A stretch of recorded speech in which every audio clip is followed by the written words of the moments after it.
diabo. Davi ficou angustiado. Primeiro, a angústia de o fracasso do trabalho que não deu certo. Segundo, a angústia pelo fato de toda a sua casa estar destruída. E a terceira agora, os homens que o admiravam, que tinham ele como um grande líder, queriam destruí-lo. Escute, Davi, um homem experiente em Deus, e nessa noite eu quero que você aprenda com ele, porque o servo, ele vai ser conhecido, ele vai ser revelado, não nos momentos tranquilos, ou quando tudo está dando certo, mas quando situações externas saem do seu controle. É nessa hora que realmente revela quem é você. Isaías diz que pisa no calo do homem e dentro dele sairá uma víbora. Todos nós temos que observar isso, porque o servo, ele é conhecido por Deus, não por o que ele faz. Eu sou servo de Deus, eu dou uma cesta básica, eu sou servo de Deus. Não, você dá a cesta básica, porque Deus te deu condição de você comprar e poder dar, porque se você não tiver nem para comprar a cesta básica, você vai só passar vontade. Então o seu fazer, às vezes vem por trás de uma malícia, uma terceira intenção, e Deus sabe lá de dentro de você a verdade. Eu vou para um monte de jejuar porque tem vigília. Aí Deus olha, esse jejum, meu filho, para mim isso não vale nada. Por quê? Você vai jejuar para se aparecer para os outros. Porque você quer jejuar, porque você chega lá, você quer ter a rajada mais grossa que o outro e demonstrar poder para dizer que você é uma pessoa espiritual. Sabe quando você faz uma coisa por terceira intenção e Deus sabe a verdade da coisa? Por que você vê tantos homens do altar com um sentido espiritual muito profundo de busca, mas a vida é uma desgraça, é uma derrota? Olha para a família dessa pessoa, é só destruição, doença, fracasso. Pastor, não está o problema. Quero mostrar para você nessa noite. Aleluia.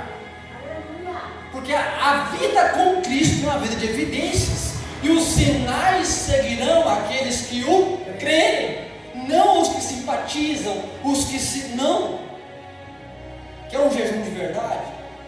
A irmãzinha lá que é anônima, ninguém conhece ela. Jesus, você podia mudar, vou tirar um jejum para aquela irmã sem ela saber. Sabe uma coisa assim que é só você e Deus está sabendo? E se ela souber pela boca dos outros, você não vai falar?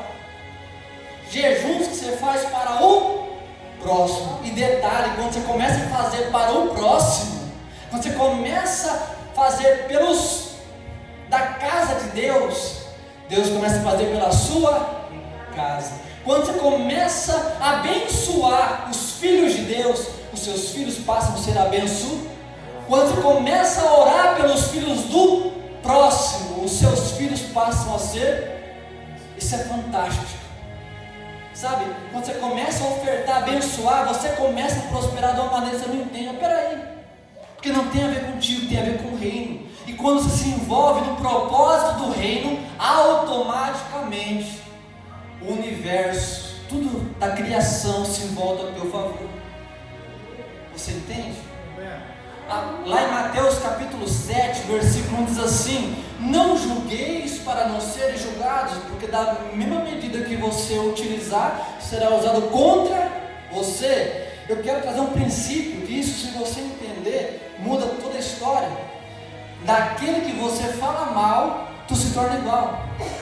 Não julgueis para não seres. Observe para você ver. Não, eu quero que você observe. Que vizinha cebosa. Não, ó, como que estende a roupa no varal. Não, ó a cor daquela roupa. Você está entendendo?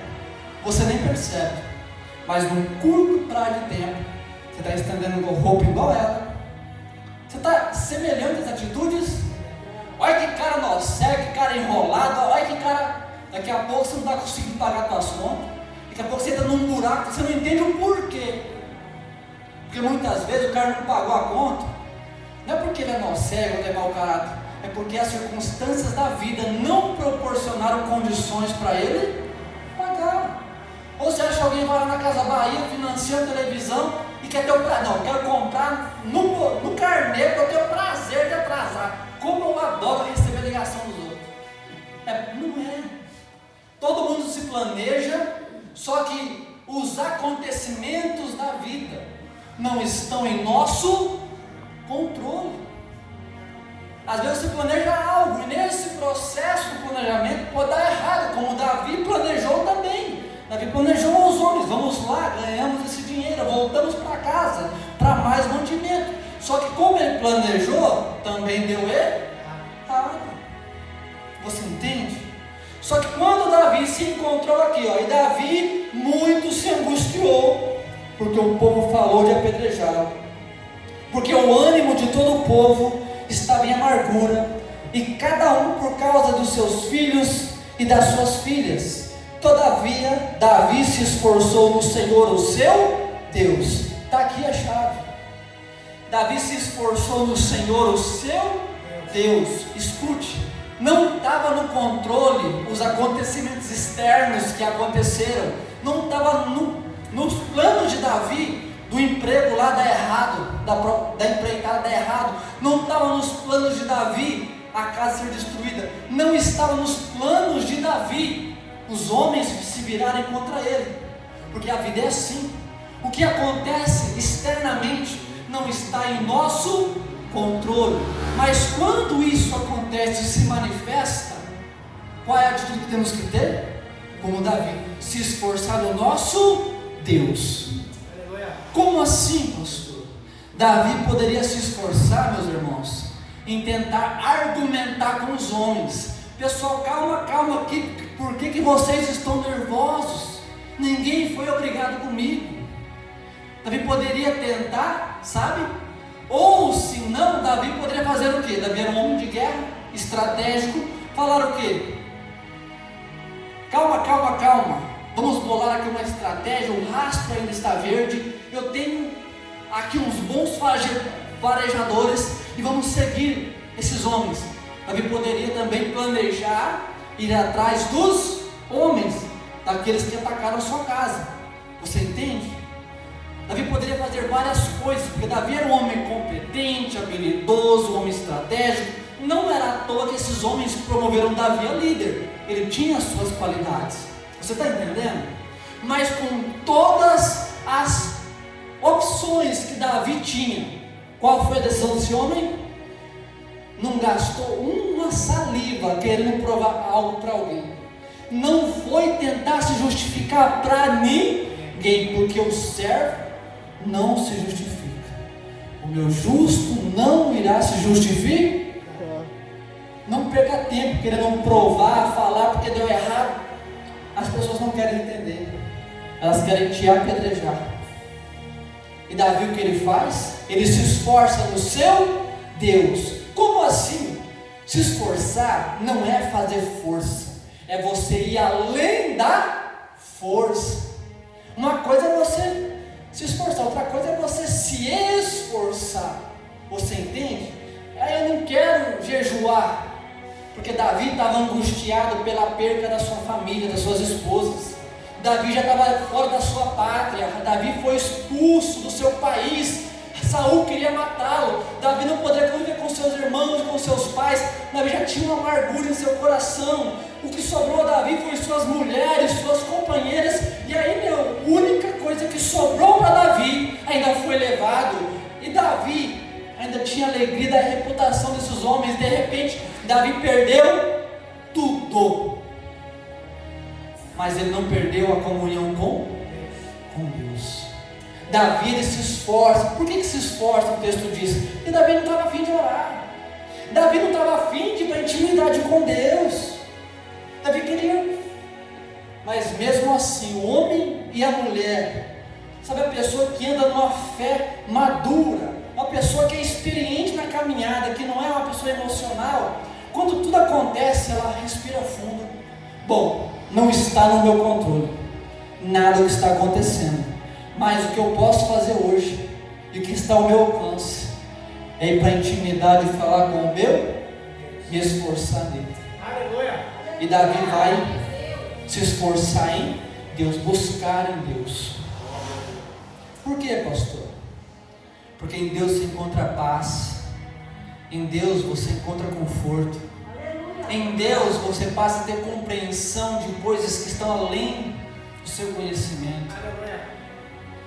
E a paz que que o mundo não pode receber. A que vos dou. Em meio a essa tempestade, tudo dando errado, era um momento chave que ali poderia ter acabado toda a história de Davi, mas mesmo assim, Davi se esforça no seu Deus. Escute, eu não sei em qual momento da vida você está vivendo, quais são as circunstâncias que estão ao seu redor, mas de tudo, para de correr, fazer projeto, para de querer planejar, não porque eu vou fazer uma estratégia assim agora, é porque eu vou repartir. Não, se esforça no seu Deus. Vai para a madrugada com Deus, sabe? Começa a leitura e termina. Peça perdão porque você prometeu e não terminou nenhum, sabe? Leva a sério a intimidade com Deus. Não viva por emoção, não. Meu Deus, Ele é mais real. Meu Deus, Ele é poderoso. Eu sei que por mais que nada faça sentido, eu vou descansar nele. E aí você vai ler o próximo versículo.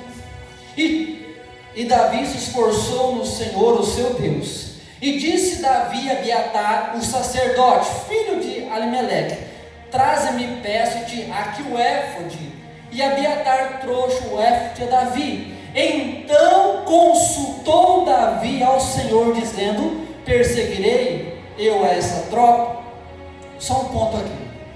Você entende por que Davi primeiro se esforçou na intimidade com Deus, se esforçou em Deus, para depois consultar a Deus? Você entendeu? Por quê, pastor?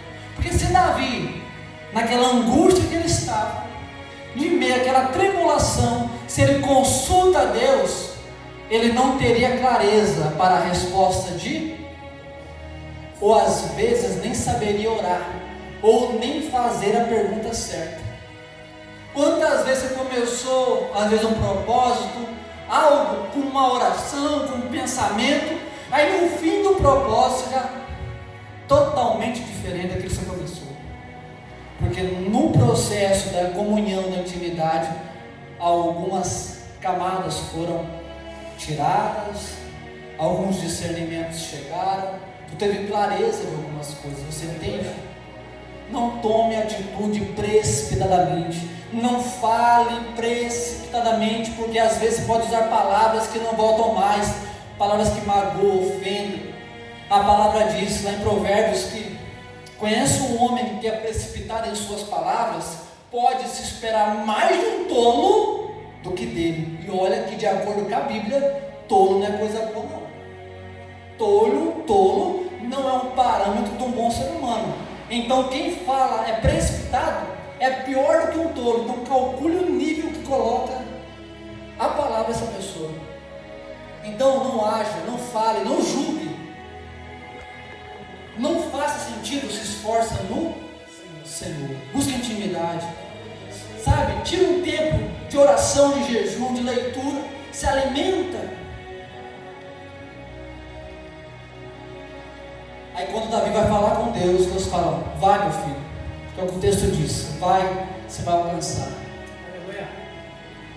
Você está entendendo aqui? Quantas mulheres me procuram: pastora, eu achei o homem da minha vida. Irmã, eu orei sim. Irmã, você orou, irmã? Orei. Os homens: pastor, eu achei uma mulher da minha vida. Você orou? Orei. Aí a pessoa, movida pelo sentimento da paixão, que cega, toma atitudes. Às vezes Deus fala um não, mas ela quer que Deus fale um sim de qualquer jeito. Pastor, o que você acha? Ele fala não. Aí achou lá no canto, falou sim. Ah não, aquilo é de Deus. Falou o que eu queria ouvir. Porque é assim, a pessoa que não está em paz, ela não consegue discernir ou respeitar o não de Deus. Porque quando Davi vai consultar a Deus aqui, Davi passou por um processo de comunhão com Deus, e nesse momento, quando você passa, você está pronto tanto para um sim de Deus, quanto para um não de Deus. Se Deus falar sim, se falar não, está tudo certo também. Porque o não de Deus, muitas vezes, é para te proteger.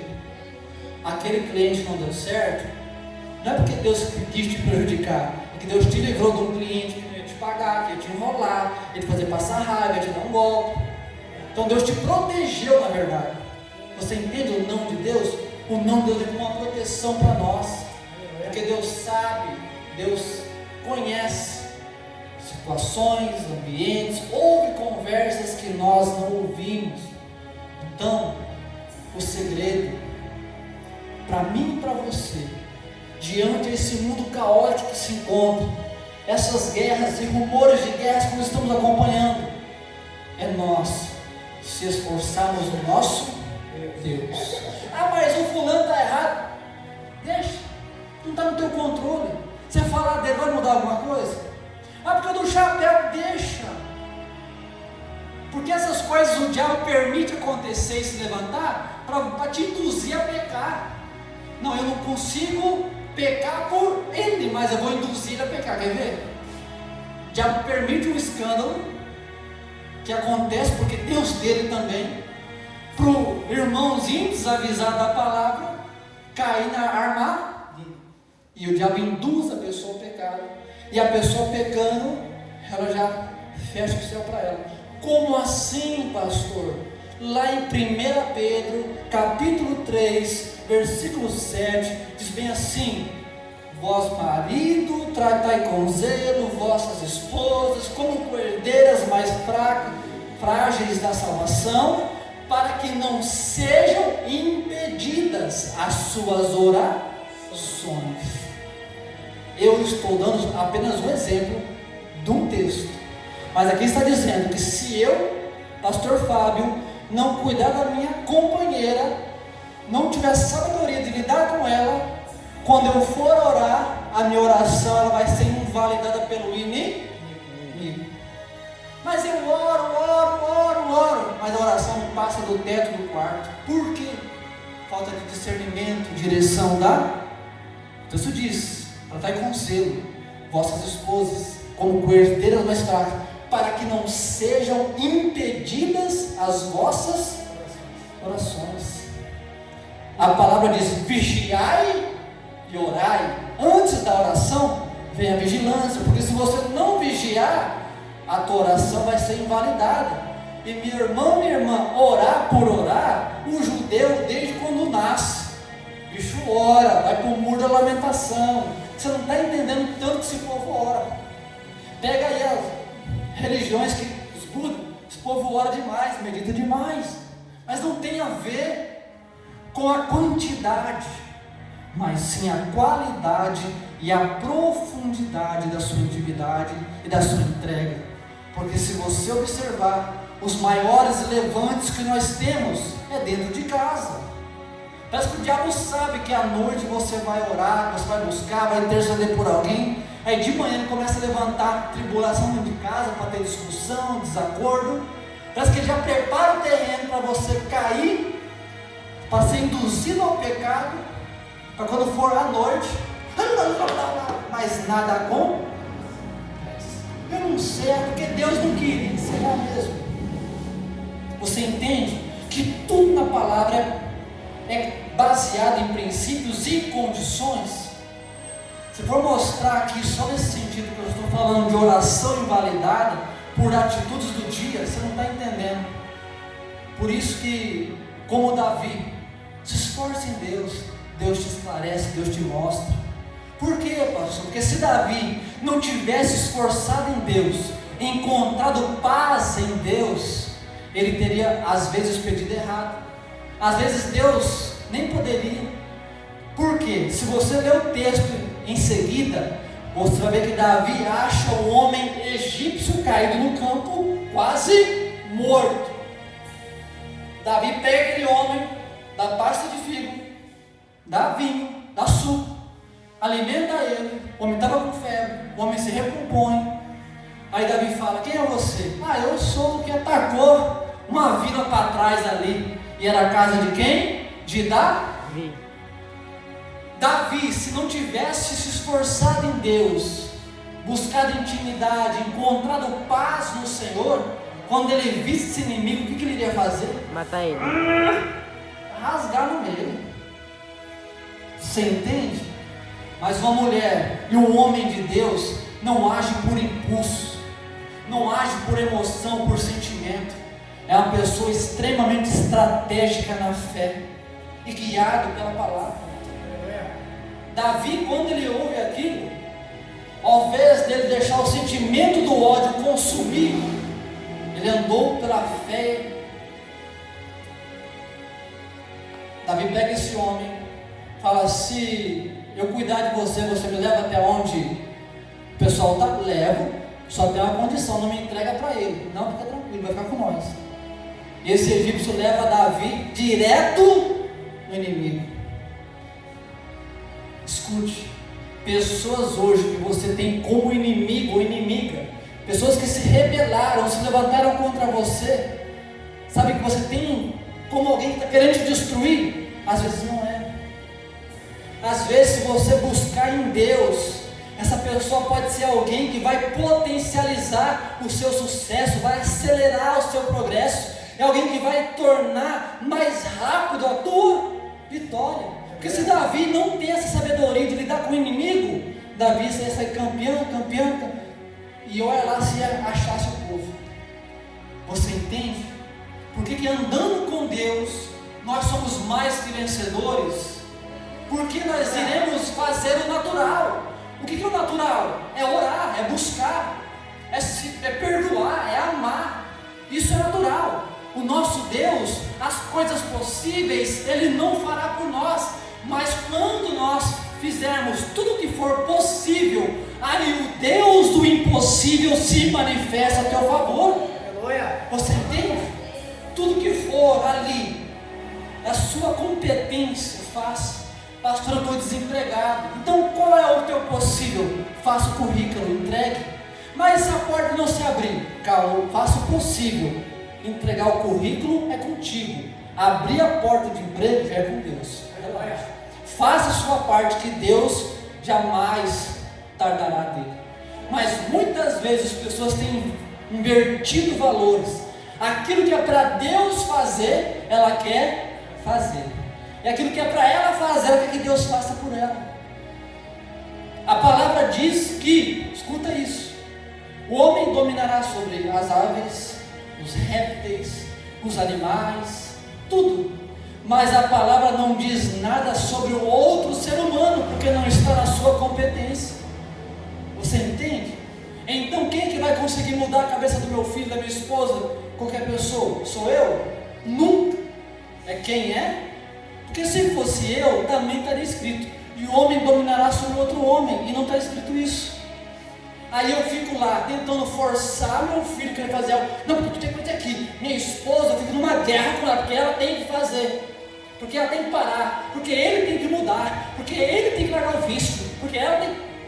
Escute, enquanto você lutar a guerra nesse nível, você sempre será um fracassado, uma fracassada. Aprenda a combater as batalhas no campo espiritual. Não está no meu controle governar o meu filho. Eu posso direcioná-lo sim, instruí-lo sim, dar um bom exemplo sim, mas o que está no coração e na mente é somente Deus que tem acesso. Você entende? Então o que eu faço? Eu vou para a intimidade, me esforço. Deus, eu pego por mim. Gente, onde eu comia ficava o prato, onde bebia ficava o copo, roupa na cama. E a mulher vinha atrás: é porque não tem empregado nessa casa, porque não sei o que. E ó, brigando. Eu, gente, esqueci de novo. Eu não queria esquecer. E acontecia. E aí eu falei: amor. Aí ela começou a orar, a falar. De repente, sem eu perceber, eu estava levantando e pegando o copo. Sabe? Foge. Entenda, não está no seu controle. O que está no teu controle é se esforçar em Deus, é pedir para aquele que tem poder para operar e transformar todas as coisas. Aquele patrão, a vizinhança. Tu tem uma oportunidade, quando a pessoa se levanta contra você, de ir para a presença e lutar por ela. Se fosse por pregação e testemunho, Saulo se converteria nas primeiras prisões dele. Saulo viu cego enxergando, Saulo viu o coxo andando. Se fosse por testemunho, Saulo não teria problema. Escuta, Saulo chegando numa casa, prender não me prenda, Saulo, você lembra que eu era Sérgio de nascença, eu estou enxergando, que o que? Isso é conversa fiada, vem para a cadeia. Pregação, Estevão, se você lê a pregação de Estevão diante do Sinédrio, linda, bem argumentada, os homens ficaram espantados com a sabedoria de Estevão, que pregou guiado pelo Espírito de Deus, ficaram pasmos, e mesmo aquelas palavras daquele homem cheio do Espírito de Deus, não tocaram o coração de Saulo. O que a Bíblia diz? Orai pelo inimigo. E nesse tempo da igreja primitiva tinha uma igreja obediente. E quem que era o inimigo que estava em evidência, perseguindo a igreja? Era Saulo. Tinha até as cartas que o davam total liberdade e poder. Saulo era um líder em evidência. E quando ele era o inimigo que estava em evidência, toda a igreja primitiva se reuniu em oração, orando pelo inimigo. E naquele momento, quando a igreja cai de joelhos por aquele homem, no caminho de Damasco, quem se manifesta a ele? Cristo. E não conheço ninguém que tenha tido um encontro com Cristo e tenha sido a mesma pessoa. Não é a sua falação, não é as suas indiretas, é você orar até que Deus se manifeste para o teu esposo, até que Deus se manifeste para a sua esposa, até que Deus se manifeste para aquele para qual você está buscando. E quando Deus se manifestar lá, acabou. Aleluia. Muitas vezes você quer falar, pastor, eu já falei, não adianta, não tem vergonha mesmo. E é mais forte que a pessoa, porque ela está presa por espíritos, sabe, obsessores, que vêm de uma rede sanguínea, lá dos ancestrais dele. Essas heranças hereditárias de demônio vêm passando. Hoje o tempo não permite mais, existe. E é só Cristo que quebra isso. Porque se o Filho vos libertar, verdadeiramente sereis livres. Eu fumava que nem a caipora. E pensa em alguém que gostava de fumar? Meu Deus, de manhã tomando café, depois do almoço, eram os meus mais. E eu dormi fumando e acordei sem fumar. E nunca sofri sequer um dia por não fumar, por abstinência. Porque não sou eu quem fiz, foi Deus que fez em mim. Eu apenas falei, Deus, eu sei que não pode, isso está me prejudicando. Só que sinceramente, eu gosto de fumar. Porque o que toca o céu, o que faz a oração subir, é a sinceridade. Deus, Tu és santo, Deus, aleluia. Pelo amor de Deus. Deus, o Senhor sabe que eu sei que não pode fumar, ninguém precisa me falar, eu sei disso já. Só que eu não consigo, eu gosto de fumar. Eu gosto. Sabe, vamos pegar outros pecados? Eu gosto de beber. Eu gosto da pornografia. Eu gosto da fofoca. Seja sincero com Deus. Porque o pecado é gostoso. Ninguém faz o pecado por não querer fazer. Seja sincero com Deus. Eu sei que não pode, mas se o Senhor me libertar, porque por conta não estou. E numa oração sincera de todo o seu coração, eu, naquele dia, no outro dia, lembrei que eu fumava depois do almoço. Eu não peguei. Tenho mais de 10 anos sem fumar. Você entende? Nunca sofri um dia. Mas o irmão entrou para a igreja, vai ter que parar de fumar. Não adianta obrigar a pessoa a parar de fumar, parar de beber. Porque no primeiro contratempo que tiver, na primeira ligação que essa pessoa receber, que vai trazer uma bomba, algo que vai jogar lá no chão, qual vai ser a primeira fuga que ela vai ter? Para o vício. Quantos nós não conhecemos que caíram, que recaíram? Mas por quê, pastor? Porque ainda não foram libertados por Cristo. E quando Cristo vos libertar, verdadeiramente sereis livres. Pode vir o problema que for, você não bebe mais. Você vai pensar em outras soluções, menos a bebida, menos o cigarro, menos o que for. Amém, pessoal? Então, mas nessa noite, vemos que Davi passou por uma circunstância externa que muitos de nós ficaríamos abalados. E como nós também passamos. Mas qual é o segredo? Se esforçar no Senhor. Porque está nele a rota de fuga. Não está na força do seu braço, no seu saldo bancário, no seu patrimônio. Isso para Deus. Mas se esforce e confie, pode ter certeza que o Jeová Jireh vai entrar na sua causa e fazer um milagre, em nome do Senhor Jesus. Não podemos viver uma fé emotiva. Porque eu tenho que sentir o quê? Sabe, porque se eu não sentir Deus, sabe, que sentir, é coisa do inferno isso. Por quê, pastor? Eu não sinto que Deus está aqui, eu creio que Deus está aqui e é o suficiente. Eu não tenho a ver com sentir, porque o dia que você não sentir, você não vai querer orar. Porque Paulo diz assim lá em Coríntios: eu bem sei em quem tenho crido. Paulo não diz, eu senti em quem tenho crido. Eu bem sei, porque tanto no muito quanto no pouco, eu sei passar e eu sei ser um vencedor. Você entende isso? Porque seja qual for o levante, aquilo que se levantar contra você, se esforce em Deus. Por mais que nada faça sentido, você não saiba o que fazer, não se preocupe. Se esforça nele, descansa nele, você vai encontrar paz nele, refrigério nele, e naquele momento ele vai te mostrar e vai te ensinar até como orar, para poder receber. Porque até a oração Deus vai te ensinar. Tem pessoas aqui correndo atrás de pastor, de profeta. Não, tem que correr atrás da intimidade, porque lá você vai encontrar o que você está buscando.